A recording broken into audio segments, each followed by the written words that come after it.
Hey everyone, at Dawn here again, and I'm back with the Friday edition of the Bits and Pieces, and you know what I do here. I talk horror-related movie news. I have a couple articles to share with you this week. I hope you enjoy it. Let's get right into it. Starting at bloodydisgusting.com. This article was published on August 1st, 2019 by John Squires. Title of the article is After the Spawn Ranch Scene in Once Upon a Time in Hollywood, we're ready for a Tarantino horror movie. Now this is a little bit more of an editorial than an actual news article, but it's definitely horror themed, the scene that he's going to talk about in this editorial, and it's related to what we do here on the Bits and Pieces. So let's get into the article. There's a picture of Brad Pitt as character Cliff Booth. Quentin Tarantino may only have one movie left in him, as he's made it pretty clear he's wrapping it up after the 10th movie is complete. But what will that 10th movie be? His R-rated Star Trek film? Or maybe the long-awaited Kill Bill Volume 3. How about a horror movie? Tarantino has definitely dabbled it in the past, most overtly with his contributions to Grindhouse, that being the Death Proof section, and that of course doesn't count From Dusk Till Dawn, which Tarantino wrote and starred in, but he did not direct it. Granted, Death Proof is perhaps more exploitation action than straight up horror, but with a handful of gnarly kills, the gruesome car wreck scene, right there, that's enough for me, where the tire comes through and hits the person in the face. Wow. To me, that, like, John Squire says it here, a pure slasher movie insanity. Agreed. And Kurt Russell at the center of the movie as the murderous stuntman Mike. 2 thumbs up here on the Bits and Pieces. We feel pretty comfortable considering Death Proof the closest Tarantino has come to making a horror film. And then there's of course the Hateful Eight, Tarantino's 8th movie. Like most of his films, The Hateful Eight spills more blood than most horror movies do, and the central premise is not all that different from John Carpenter's The Thing. A group of men trapped in a single location in a snowstorm with heaping helps of paranoia on the menu. The Hateful Eight is worth noting, even puts to use some unused bits of Ennio Morricone's score for the John Carpenter film The Thing, that is. I did not know that before I read this article, and that's awesome. I'm going to need to go back and rewatch The Hateful Eight and enjoy that. Wasn't aware of that before I read this article.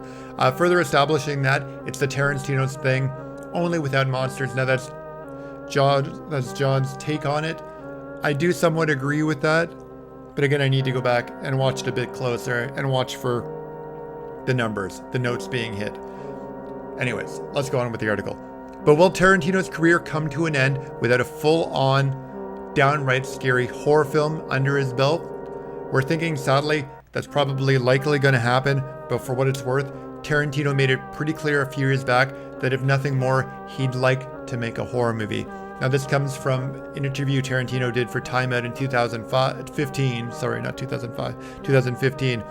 If I had all the time in the world, I would love to make a really, really scary horror film, like The Exorcist, but I don't know if me taking my sense of humor and putting it in the backseat just to hit a tone of dread from beginning to end is the best use of my talents or my time. I don't know if I could let go of that humor and be able to make something like The Exorcist and keep that tone of dread all the way through. It's this very quote that I couldn't help but think about while watching Tarantino's 9th film, Once Upon a Time in Hollywood. There's one particular sequence meant to establish a connection between Brad Pitt's character Cliff Booth and the sinister Manson family, while also introducing us to some of the characters who come into play for the film's final insane act. Booth pays a visit to his old friend George Spahn at the Spahn Ranch, the place where the Manson family called home at the time.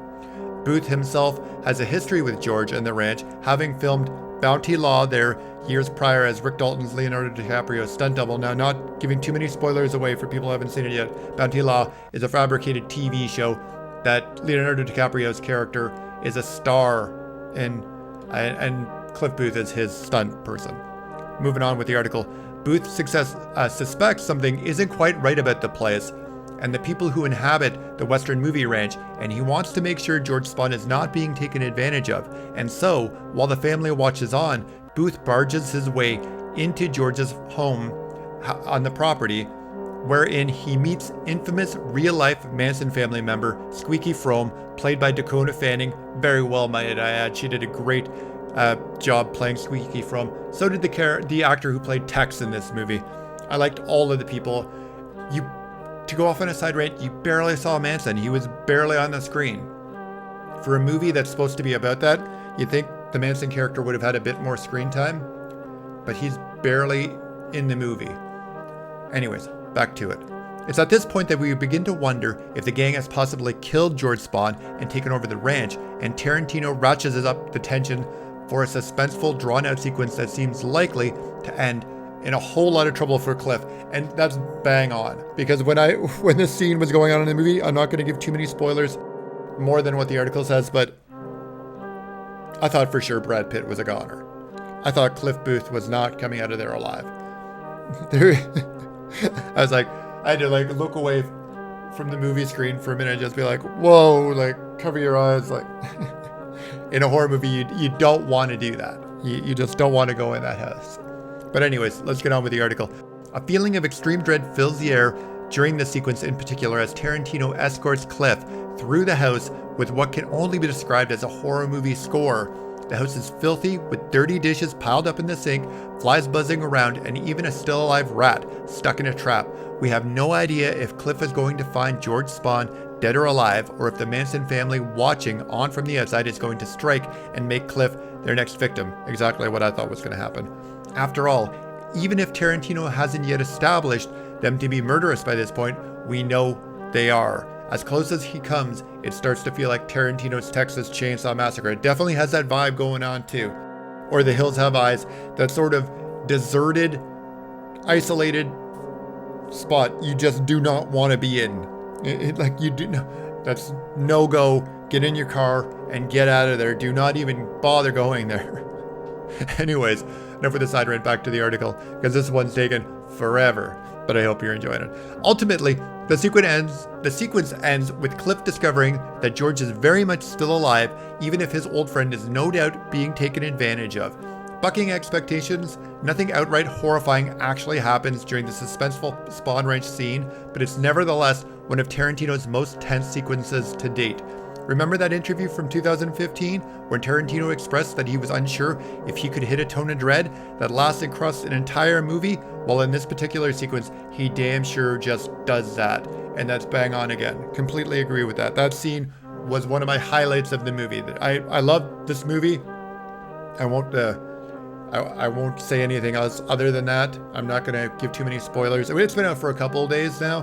By the time this video comes out, I think it'll be out for a week. But again, I don't want to talk too far into it. But yeah, it's easily now one of my favorite Tarantino films. I love this movie. I want to go see it again because there's a lot of layers to it. I want to see what I missed the first time, go in, watch it again, start to finish, just enjoy it. Anyways, another side rant. What we do here so often at the Bits and Pieces, let's wrap this article up. Of course, Tarantino's concern is that his style perhaps doesn't allow for that sort of tension long term, and the Spahn Ranch sequence is only a tiny portion of Once Upon a Time in Hollywood's nearly 3-hour runtime. It's literally 5 to 10 minutes. 5 to 10 minutes of the movie in total. And that's from him getting there to the end of the scene. But it's great to see Tarantino playing with that sort of tension, dread, and suspense you often only find in a horror, if only for a little while. The sequence helps scratch an itch, but now we're just hungry for more. And there's a picture there of the Manson family children waiting for Cliff Booth going in the Spahn Ranch home. But anyways, thank you, John Squires, as always, and thank you, Bloody Disgusting. After the Spahn Ranch scene in Once Upon a Time in Hollywood, we're ready for a Tarantino horror movie. That's it for this article. Let's get on to the next one.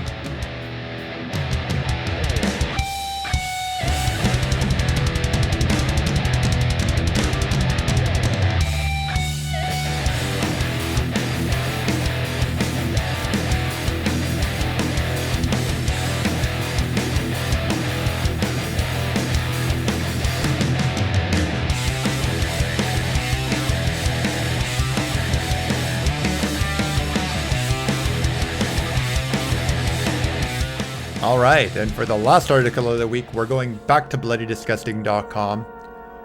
Published on August 2nd, 2019, again by John Squires. Title of this article is Stephen King personally requested an all-new scene for It, Chapter 2. Let's get into the article. There's a picture of Pennywise with the adult version of the children. We won't know until September 6th how faithful Andy Muschietti's has adapted the 27 years later events of Stephen King's It for his It Chapter 2. But one interesting tidbit we've learned this week is that King himself was a little bit more hands-on than he was for the first film. In fact, according to Total Film magazine, King even requested one all-new scene.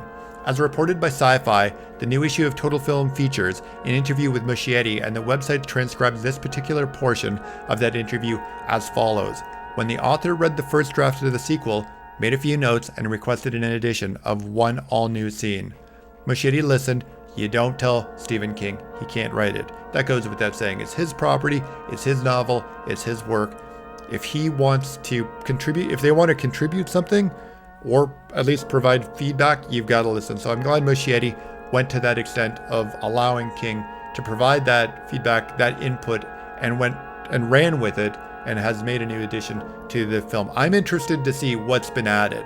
That's why I'm covering this article, because I'm very interested to see what's been added to the story, whether it be a new thing, whether it be a tweak thing, whether it be a change.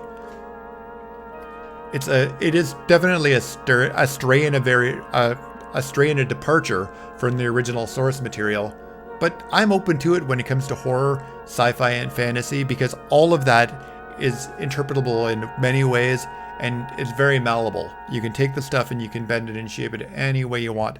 It might not be the same as the original, and it might suck, and I might be back here come September 7th saying, oh my god, I can't believe they did that, I can't believe they changed that.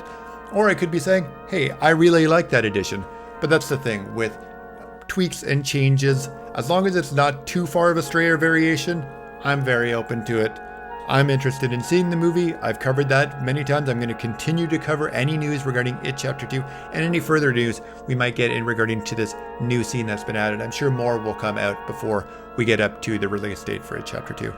Just to wrap up the article, King was very happy with part 1 of Muschietti's adaptation, and he seems quite pleased with Chapter 2 as well. King tweeted this earlier this week, the final confrontation is epic. The new movie script was written by Gary Doberman. John Squires, thank you as always, and Bloody Disgusting, thank you so much for all that you do and all that you bring to the horror movie genre. That way I can report it here on the Bits and Pieces. And with that, that's the end of this week's episode, and I hope you enjoyed it. And if you did, you know the drill. Like, comment, share, subscribe, all that good stuff. Thank you so much for watching. I'll talk to you next week, and I'll talk to you soon.